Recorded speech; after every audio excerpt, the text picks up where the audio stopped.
Hey folks, Fernando doing another video for Modern Survivalists, and in this case doing a video regarding maybe one of the most requested topics, which is what happens with a nuclear explosion, how can I prepare for it, what is it that I should be doing, and this is going to be a topic of today's video. I was actually checking back almost like 10 years ago. I did a video about just this. Of course, time goes by, new people subscribe. By the way, if you haven't subscribed to a channel already, consider doing so. If you're interested in the practical aspect of survival and preparedness, that's basically what I focus on. The channel is full of information after so many years of creating content. You also have my books, the Modern Survival Manual, Street Survival Skills, Bugging Out and Relocating. I think that these are useful for people that are interested in the practical aspect of survival and preparedness, which is what I do, right? The economic stuff that a lot of people are worried about, man, that is well covered in Surviving the Economic Collapse, practical skills, bugging out. You know, it's the way I approach what I call modern survivalism is looking at things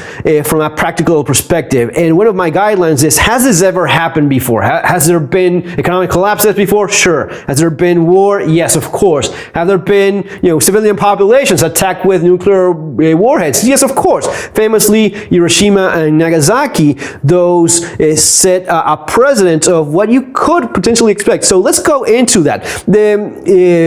Bombs used in Hiroshima and Nagasaki were really not all that big, especially considered to some of the larger ones we have today.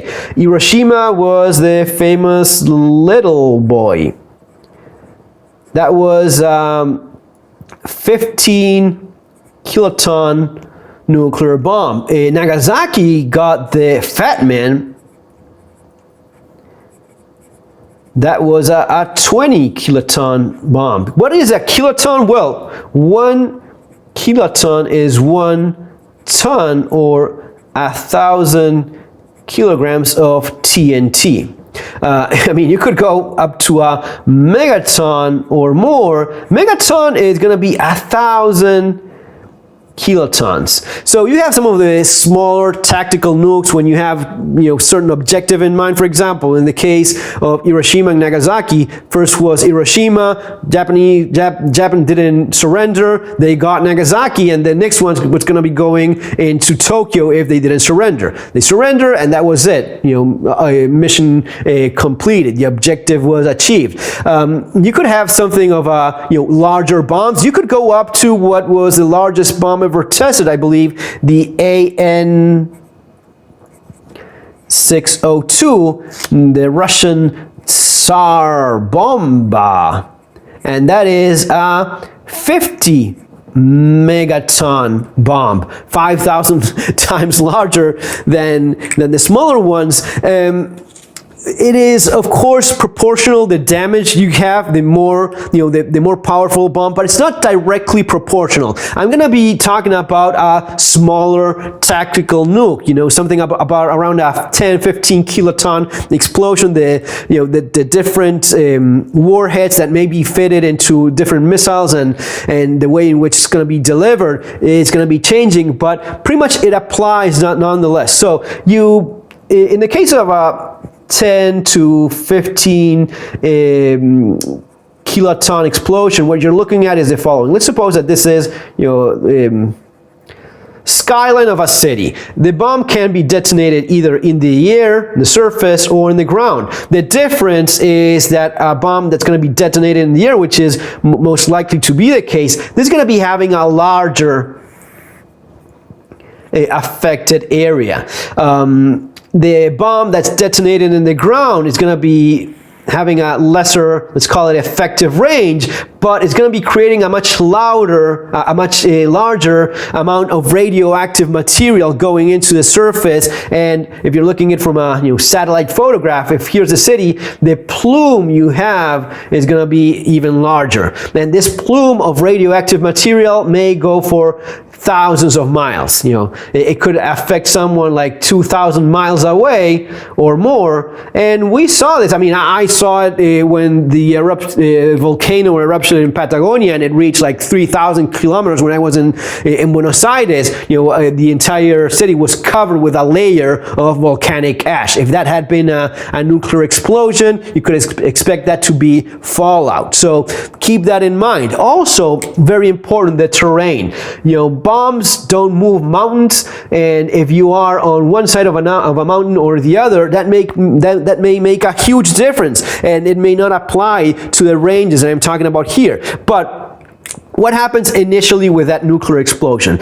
With this bomb, you can expect anything between 200 to 500 yards of sun. I mean, 200 to 500 yards, depending on how big the bomb is, half a mile of, the surface of the earth being turned into the sun, 6,000 degrees in a matter instantaneously, right? Anything caught within that is instantly carbonized, and yes, that's going to be responsible for over 90% of the casualties due to the explosion are going to be within that range. If you go further away with one of these smaller bombs, about 2 miles away, buildings pretty much flattened, maybe some of the reinforced concrete structures surviving a little bit further, but between about 2 miles, mile and a half, 2 miles, the destruction pretty much complete of your buildings, and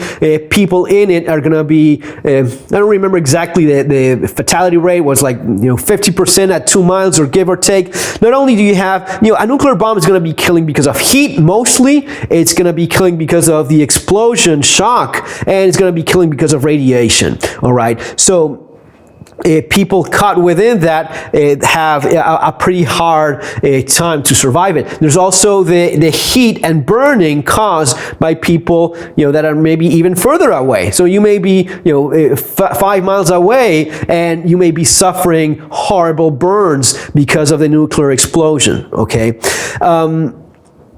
The radiation, some of the more severe radiation, again, is going to be somewhat between these 2 miles or so, depending on how large the bomb is.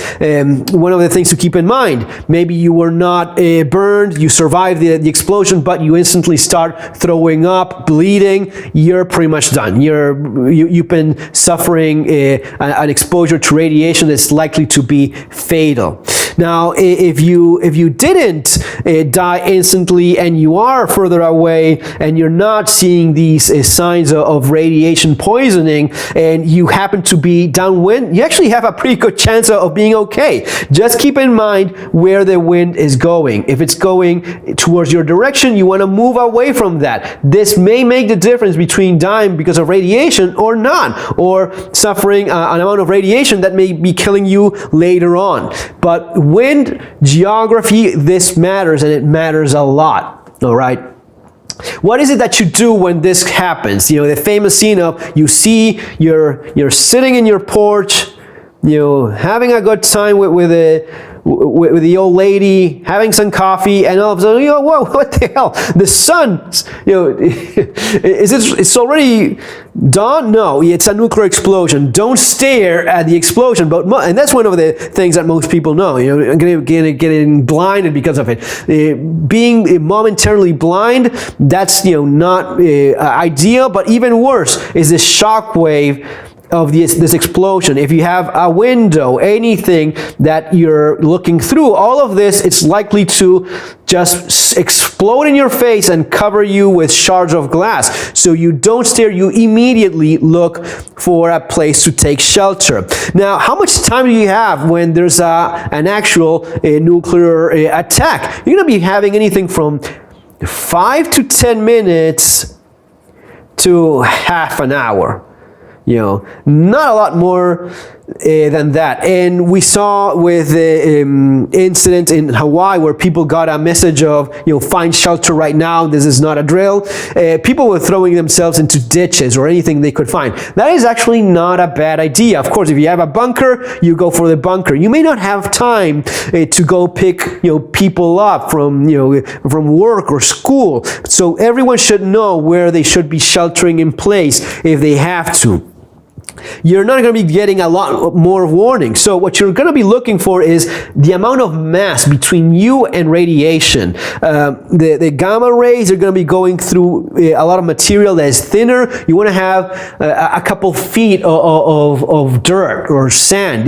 When you look at some of the blueprints for improvised or some of the more improvised shelters in basements during the Cold War, they were basically like boards covered with sandbags, having a couple feet of sandbags covering all that mass is what's going to be protecting you from radiation. So basements, tunnels, sewers, anything so as to shelter from radiation.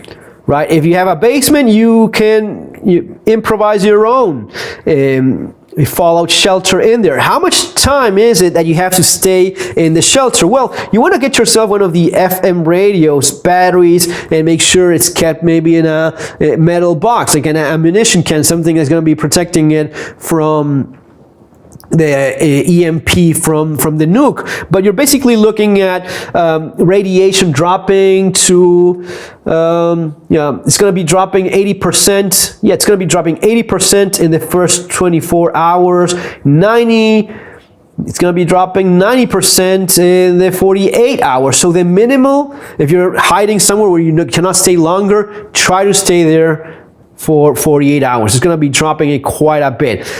Usually when you're looking at a fallout shelter, you're looking at staying there for 2 weeks, because that's where it is going to be dropping to just 1%. Now, this 1% can still be fatal, but it extends itself through time. It keeps on dropping, and the more time it goes by, the slower it drops, like what you see in Chernobyl, where even though people can go there, you cannot stay there permanently because the radiation levels are still very high. But that's basically the guideline. Ideally, you would have some source of information, your FM radio. Emergency services are going to be letting people know when they should stay sheltering in place or it's safe to go out. One of the things that people are confused about is how is it that this radiation thing works? It's not just floating in the air. I mean, it is floating in the air, but it is in particles. You have to treat it like the fallout. That's dust. That's radioactive dust. You want to eliminate that and avoid contact from that radioactive dust as much as you can. This is why you see that the famous, the suits, these yellow suits or white. It's basically like a waterproof suit where you avoid having contact of the particle against the skin. But if it's on this suit and it's close to your skin, that is still radioactive. The thing is that you wear that suit, and as soon as you can, you wash. You hit the shower, maybe even with the suit still on, so as to remove all the particles. If you were caught by fallout, clean it, remove it, wash it away as fast as you can. There's also the famous, the quintessential element for a survivalist, his gas mask. And given everything that had gone on with the pandemic, a lot of people confused about what works and what doesn't. I was talking with David Jones right before the pandemic started. We were just talking about what you have in terms of protection. Even if you have the N95s, an actual real, not just a piece of cloth, guys. A real N95 is not going to be as good as a gas mask, but if you have N95s, that is actually going to be giving you a respectable level of protection from the radioactive particles. Avoiding breathing in within the efficiency of it, about 95% filtration. It's quite decent. Of course, even better, get an actual gas mask. Guys, I've said this for years. Go back, watch my videos. You don't have to buy this exact same one. This is actually kind of expensive, maybe not worth it for most people's budget, but 3M right? A 3M mask that is a full face mask, and you have filters that are high efficiency particle filters, HEPA filters, or P3 filters. When you're filtering the radioactive material, it's about filtering, it's a mechanical filtering that you're looking for. You're trying to avoid breathing in the radioactive particles. If there's no particles that you're breathing in, you're not breathing in radiation, okay? It's not like some magic ethereal thing, in the air. It's attached to something. Something is radioactive. It is those particles that are going up with that fallout and you're trying to avoid. When you're wearing the suit, it may be like a raincoat, just anything that's waterproof, rain boots, gloves, you want to seal those with tape if you have to go out and be exposed to that fallout. Remember, the suit is not avoiding the radiation from all of that fallout around you, just keeping you it's avoiding that direct contact, but it still goes through your suit. You don't want to be there for a very long time. It's just so as to move away or escape from that area with some level of protection. This would also work maybe for your windows, as to seal them and avoid filtration with that fallout in the air. Or even improvising some for closing windows that have been destroyed. Anyway, tape has a ton of uses, and you definitely want to have that. Finally, one of the things that most people wonder about the potassium iodine tablets. These are saturating your these are saturating the gland in your neck, your thyroid, from absorbing radiation. And that is, this is not a video game. It's not Fallout. You're not safe from radiation just because you take this. But it is true that your thyroid gland in your neck, it's what's absorbing the most radiation, and this saturates that gland so as to avoid that, prevent that from happening to a certain degree. You take one of these per day, half of these per day for kids, and I think like a quarter or 1/8 for little children, for babies. The indication is right there. So guys, that is basically it. If you see an explosion, take shelter immediately, like you would with any other explosive. If you see the light, go look for shelter immediately and avoid that first shock wave that's going to be causing a lot of people, injuries, damages, flying debris. You basically react like with any other explosion. But if you see the light, you just have maybe a few seconds or maybe a couple minutes before that shock wave reaches you. And then when it comes to radiation, keep in mind wind direction, where you are. Finally, one of the things you want to keep in mind for the kind of approach I have for survival and preparedness, I try to avoid main metropolitan areas or being close to military bases. Cities and military, these will be the main targets. If you're not very close to one, which is kind of hard and it's increasingly difficult, then that's better. But also keep in mind the geography. Let's suppose that the geography is like this, and you're like in a vale here on the coast. Let's say that this is a mountain, and you have a river here, and your house is right there, right? And a city is 20 miles away over there, then this is going to be providing you a great amount of protection. So it's not just about how far you are, but geographically how all of that is going to be playing out. Folks, I hope you enjoyed the video, and this just gives you a little bit more peace of mind. At least for me it does, understanding these things. I can, this is what I've been doing for many years now. So even when I'm looking at, okay, where am I going to be going? Where are you going to be relocating? Are we going to be going next to a larger city or a capital that may be a target or military bases? What is the geography like? All of these things matter and play a big role. The more information you have, the better it is. Guys, all for now. See you on our next video. Take care.